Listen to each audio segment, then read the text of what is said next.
नमस्कार दोस्तों, कैसे हैं आप। हमने पिछले वीडियो में बात करी थी what is philosophy, what is religion, what is psychology, what is spirituality, इन सब का आपस में क्या कनेक्शन है, इस सब की हमने बात करी थी। तो आज इस वीडियो में हम बात करेंगे इंडियन फ़िलॉसफी के बारे में, थोड़ा डिटेल में जानेंगे इंडियन फ़िलॉसफी की हिस्ट्री, उसका ओरिजिन, और वेदों के बारे में हम जानेंगे, उपनिषदों के बारे में, और 6 classical school of Indian philosophy जिसको षड दर्शन बोलते हैं, उसके बारे में हम जानेंगे कौन कौन से वो 6 दर्शन हैं। और उसके अलावा जो इंडियन फ़िलॉसफी में जैनिज़्म, बुद्धिज़्म, आजीविका और चारवाक, इस सब के बारे में हम चर्चा करेंगे। तो चलिए स्टार्ट करते हैं। सबसे पहले मैं इंडियन फ़िलॉसफी की ओरिजिन की बात करता हूँ। तो ओरिजिन जो है दोस्तों इसका, वो इंडियन सिविलाइजेशन से ही स्टार्ट हुआ है। इंडियन सिविलाइजेशन में सबसे पुराना जो पीरियड है वो वैदिक पीरियड कहा जाता है। तो वैदिक पीरियड जिसमें वेदों की रचना हुई, और रचना हुई ये कहना अपने आप में गलत है, क्योंकि वेदों का कोई रचनाकार नहीं है। वेदों को श्रुति या अपौरुषेय बोला जाता है। श्रुति मतलब जो सत्य से आविर्भूत हो, और अपौरुषेय मतलब जो पुरुष द्वारा रचित ना हो। यानी कि ये बोला जाता है कि ये जो है किसी पुरुष ने नहीं रची ये। और श्रुति का मतलब होता है कि जो किसी के थॉट से ना जन्मी हो, किसी के इमेजिनेशन या थॉट द्वारा नहीं हो, जो अपने आप आविर्भूत हुई हो, उसी को श्रुति बोलते हैं। तो वेदों का एज सच अगर हम देखें तो सबसे पुराना जो है ट्रेडिशन वो वैदिक ट्रेडिशन है। तो उस वेद जो है, प्रमुख वेद 4 वेद हैं हमारे, जो उनमें से सबसे पहले नंबर पे आता है ऋग्वेद, जो सबसे बड़ा है और सबसे पुराना। और मैं ब्रीफ में बताता हूँ कि ऋग्वेद में जैसे किस चीज़ के बारे में है। चारों वेदों का मैं जैसे ब्रीफ में बताता हूँ। ऋग्वेद में प्राकृतिक देवी देवताओं की पूजा और उनके बारे में बताया गया है। प्राकृतिक जो हमारा जैसे जल, वायु, अग्नि, पर्वत, नदियाँ, इन सब की जो पूजा है, और इनके लिए जो श्लोक हैं इनकी पूजा के लिए, वो सब। उसके बाद दूसरे नंबर पे सामवेद। ये सबसे छोटा है, अगर लेंथ की उसमें बात करें, सबसे छोटा सामवेद है। सामवेद जो है वो जो ऋग्वेद है उसी के ही मंत्रों को म्यूजिकल फॉर्म में सजा के इसमें रचा गया है, जो कि रिचुअल्स में फॉलो किए जाते हैं। और इसका जो सामवेद का श्रेय है वो याज्ञवल्क्य ऋषि को दिया जाता है। देखिए, जो ये हमारे वेद हैं ये ऋषियों द्वारा ही रचित हैं, और इसका कोई पर्टिकुलर ऑथर नहीं है। कई सारे ऋषि जो हैं उन्होंने ध्यान लगा के, समाधि लगा के, मेडिटेशन करके जो उनका जो पूरा ज्ञान है वो उन्होंने बोल कर उन्होंने ट्रांसफ़र किया अपने शिष्यों को। और क्योंकि उस समय लिखने का तो कोई साधन था नहीं, तो बोल के जो उन्होंने ट्रांसफ़र किया उसी से ही वेद बने हैं। तो इसका कोई ना कोई पर्टिकुलर ऑथर है, ना कोई टाइम पीरियड है, ना कोई एग्जैक्ट इसके टाइम डेट है। तो ये, और जो ये लिखे गए थे ये 3500 से 2500 साल पहले हम बोल सकते हैं कि इसमें ये रचना की गई इनकी। तो ऋग्वेद का जो अगर श्रेय हम दें तो वेद व्यास को हम बोलते हैं। और व्यास का मतलब लिटरल मीनिंग होता है कंपाइलर, जो कंपाइल करता है। तो वेदों को कंपाइल करने का श्रेय वेद व्यास को जाता है। तो ये अपने आप में एक उपाधि है वेद व्यास, पर्टिकुलर किसी ऋषि का नाम नहीं है। बहुत सारे ऋषि थे जिनका श्रेय होता है। अब मैंने आपको ऋग्वेद के बारे में बता दिया, सामवेद के बारे में बता दिया। ये ऋग्वेद सबसे बड़ा वेद है, सामवेद सबसे छोटा वेद है। उसके बाद आता है यजुर्वेद। यजुर्वेद में का श्रेय जो जाता है वो मेनली वैशंपायन और याज्ञवल्क्य के ऋषि को जाता है। यजुर्वेद में मंत्र और श्लोक हैं जो कि पुरोहित और पंडितों द्वारा रिचुअल्स में यूज़ किया जाता था। तो ये यजुर्वेद है। तो ये ऋग्वेद, सामवेद, यजुर्वेद, इन तीनों को वेदत्रयी बोला जाता है। यानी ये मेन 3 वेद हैं। इसके अलावा जो चौथा वेद है जो कि अथर्ववेद, ये लेटर एडिशन है, ये बाद में आया था काफ़ी। तो ये वेदत्रयी से बाहर का है, तो ये इसलिए इसको अलग रखा जाता है। तो अथर्ववेद में भजन, जादू टोना, ये सब है। और तांत्रिसिज्म भी है, हीलिंग, जो कि हीलिंग के लिए, प्रोटेक्शन और प्रॉस्पेरिटी के लिए यूज़ किया जाता है। तो ये सब ये चारों वेदों के बारे में मैंने आपको बता दिया। अब मैं बात करूँगा वेदों का जो सार है, वेदों का जो दर्शन है, उसकी मैं बात करूँगा, जिसको उपनिषद बोलते हैं। उपनिषद जो हैं वो वेदों के बाद रचे गए थे, और वेदों का जो सार है उसी को उपनिषदों में लिखा गया है, जिसको वेदांत बोलते हैं। और ये पूरे विश्व का सबसे पुराना दर्शन माना जाता है, सबसे ऊंचा और सबसे पुराना दर्शन माना जाता है। और इसकी ये टाइम पीरियड की बात करूँ तो ये 8th to 6th before common era में रचा गया था, यानी अब आज से 2800 से 2600 वर्ष पूर्व जो मेन उपनिषद हैं। बाकी कुछ उपनिषद बाद में भी लिखे गए थे। और उपनिषद का अगर मैं शाब्दिक अर्थ की बात करूं तो उपनिषद वर्ड बना है उप और निषद। उप मतलब पास, निषद मतलब बैठना, यानी कि पास बैठना। किसके पास बैठना? शिष्य, गुरु के पास बैठना। तो शिष्य जब गुरुओं के पास, अपने ऋषियों गुरुओं के पास बैठते थे तो उनसे जो शिक्षा लेते थे, उनसे जो वेदों का सार और उनका जो दर्शन पढ़ते थे, उसी को ही उपनिषद बोलते हैं।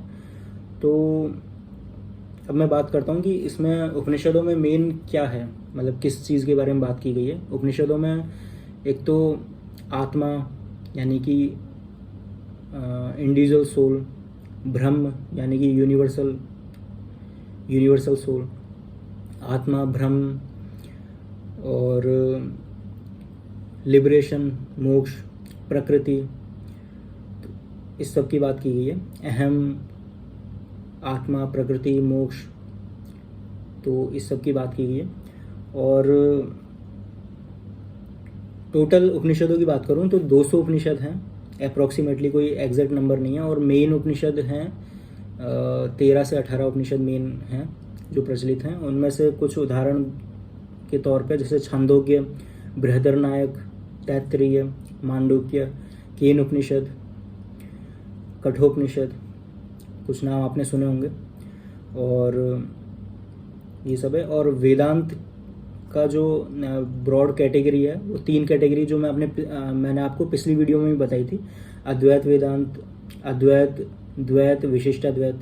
अद्वैत यानी नॉन डुअलिज्म, द्वैत यानी डुअलिज्म, विशिष्टाद्वैत यानी क्वालिफाइड नॉन डुअलिज्म, जिसके बारे में मैंने आपको ब्रीफ में पिछली वीडियो में बताया था। तो ये हो गया वेद और उपनिषद।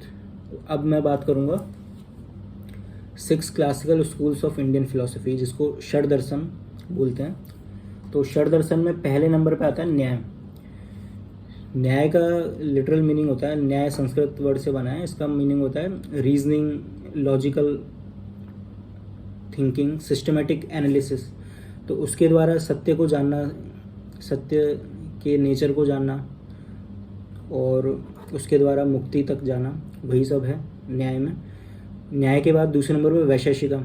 वैशेषिका का श्रेय जाता है ऋषि कनाड को। ऋषि कनाड जो थे उन्होंने मेटाफिजिक्स यानी तत्व मीमांसा की बात करी। तत्व मीमांसा दोस्तों दर्शन का ही एक ब्रांच है जो बेसिक स्ट्रक्चर ऑफ रियलिटी की बात करता है, जो गोल ऑफ लाइफ की बात करता है, purpose of life, meaning of life, और बेसिक स्ट्रक्चर ऑफ रियलिटी, इन सब की बात करता है। और इसके अलावा यूनिवर्स की बात करी कि यूनिवर्स कैसे बना है, तो परमाणु की सबसे पहले जो बात की थी एटम की, वो ऋषि कनाड ने ही बात करी थी। आप जैसे साइंस की किताब में 9th क्लास की साइंस की बुक में देखेंगे तो एटम के बारे में सबसे पहले जो खोज का श्रेय दिया जाता है वो ऋषि कनाड को ही दिया जाता है। तो एटम की बात करी इन्होंने, तो ये वैशेषिक है। वैशेषिक के बाद तीसरे नंबर पे है सांख्य। सांख्य जो है इसका श्रेय जाता है ऋषि कपिल को। सांख्य में डुअलिस्टिक नेचर की बात की गई है। इसमें पुरुष और प्रकृति, 2 चीज़ों की बात की गई है। पुरुष यानी कॉन्शियसनेस और प्रकृति यानी मटेरियल। तो इसका जो इसमें जो धर्म बताया गया है वो है प्रकृति से पुरुष की तरफ जाना, यानी कि जड़ से चेतना की तरफ जाना, प्रकृति से ऊपर उठ के और जो चैतन्य स्वरूप है हमारा उसको रियलाइज करना। तो वही सांख्य योग में है। उसके बाद चौथे नंबर पे योग। योग तो सबसे ज़्यादा प्रचलित है, आप सबने सुना ही होगा, जो कि पतंजलि योग सूत्र, जो ऋषि थे पतंजलि, उन्होंने उनका जो योग सूत्र है उस पर आधारित है। और योग में अष्टांग योग होता है, और योग का लिटरल मीनिंग होता है योग जो है प्लस एडिशन को हिंदी में संस्कृत में योग बोलते हैं। तो योग का मतलब होता है मिलन, यानी कि आत्मा का परमात्मा से मिलन। तो ये आत्मा का परमात्मा से या आत्मा का ब्रह्म से मिलन। तो इसमें अष्टांग योग का उन्होंने कंसेप्ट दिया था, जिसमें 8 पार्ट्स हैं, जो कि यम, नियम, आसन, प्राणायाम, प्रत्याहार, धारण, ध्यान, समाधि। यम नियम यानी डिसिप्लिन्स, जो कि अहिंसा, सत्य, अस्तेय, नॉन स्टीलिंग, ब्रह्मचर्य, अपरिग्रह यानी कि नॉन पॉजिटिवनेस, इस सब के बारे में बात करी गई है। यम नियम। यम नियम के बाद आसन। आसन आप जानते हैं पोस्चर्स जो होते हैं जो हम करते हैं, जैसे कि सूर्य नमस्कार हुआ, और कई सारे आसन जो भी हम करते हैं, फिजिकल जो पोस्चर्स होते हैं, तो जिनको आजकल प्रचलित तौर पे योग ही बोल दिया जाता है। योग का मतलब हम आसन से ही समझते हैं, जो फिजिकल पोस्चर्स हैं उन्हीं को योग समझते हैं, जबकि ज़्यादातर लोगों को नहीं पता कि योग अपने आप में बहुत एक फिलोसॉफिकल कंसेप्ट है, जिसका एक पार्ट है आसन, जिसको हम योग समझ लेते हैं।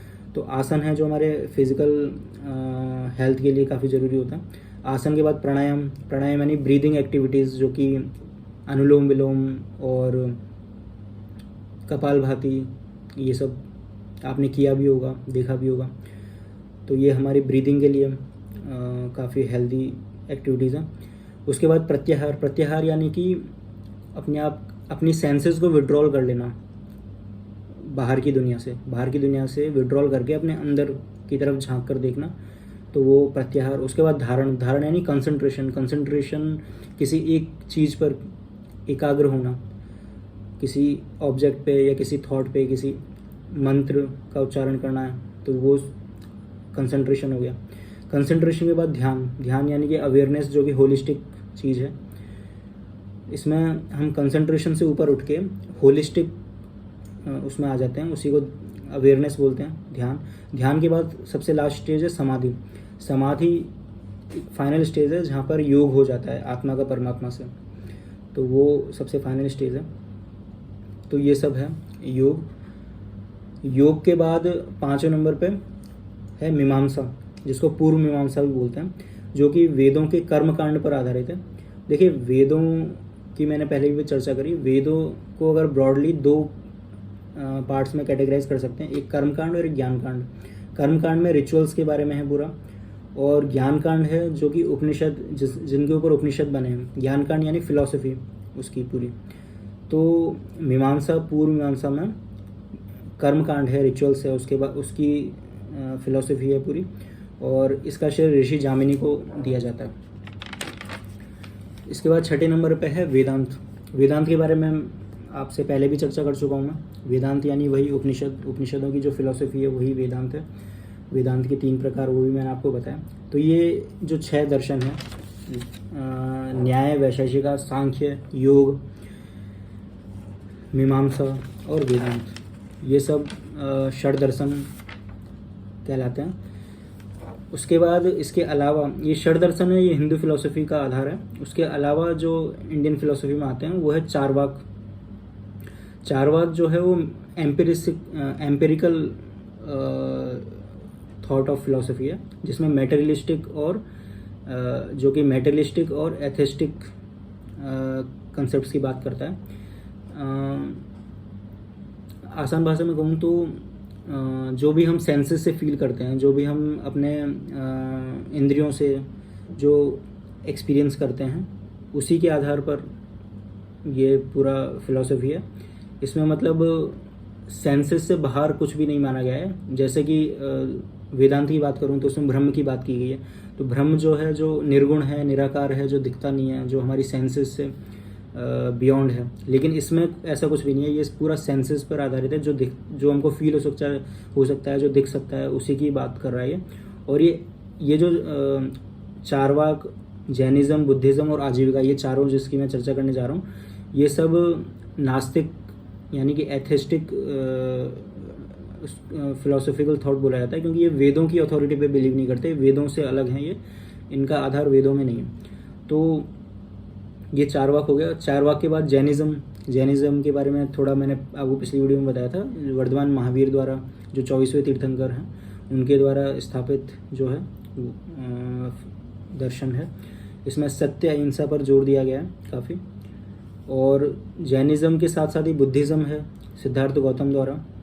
इसमें 4 नोबल ट्रुथ्स की बात की गई है, 8 फोल्ड पाथ की बात की गई है, मध्यम मार्ग की बात की गई है, और मुक्ति यानी निर्वाण की बात की गई है। और ये पूरा प्रैक्टिकल उस पर प्रैक्टिकल मेथड पे आधारित है बुद्धिज़्म।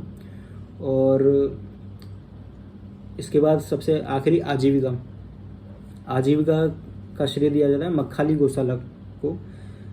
इसका नाम आपने कम सुना होगा। और इसमें नियति और नियतिवाद की बात की गई है। तो ये चारों जो हैं ये इंडियन फिलॉसफी के पार्ट हैं, जो कि वेदों से अलग हैं। तो ये मैंने आपको बताया ब्रीफ में इंडियन फिलॉसफी के बारे में, और जो ग्रेट इंडियन फिलोसफर्स थे उनके बारे में मैंने आपको पिछली वीडियो में चर्चा करी थी। तो आप बताइएगा आपको वीडियो कैसी लगी, कुछ नई इन्फॉर्मेशन मिली तो मेरे को कमेंट्स करके बताइएगा। और वीडियो अगर अच्छी लगी हो तो लाइक, शेयर, कमेंट, सब्सक्राइब ज़रूर करिएगा। और किसी अलग टॉपिक पे आप वीडियो चाहते हैं तो आप मुझे बताइएगा। और धन्यवाद, मिलते हैं अगली वीडियो में।